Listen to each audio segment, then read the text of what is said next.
Hey guys, এনেকুৱা ঠাণ্ডা পশ্চিম ৰাজস্থানত মানে কি চৰ্দি কাহ লাগি পেলাই দেহা অৱস্থা কম নোহোৱা কৰি দিছে।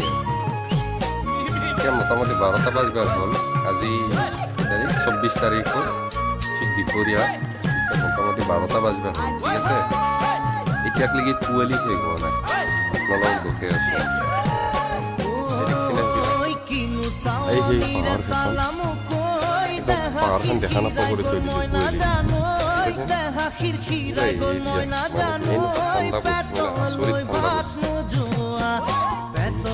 পুৰা ঠাণ্ডা এৰিয়া, মানে কোনো দেখা নাপায় পঢ়াই দেখাৰ কাৰণ এটাই আছিল, ৰাতিপুৱা মোটামুটি 8টা চাৰে 7টা বজাতে উঠি থাকোঁ।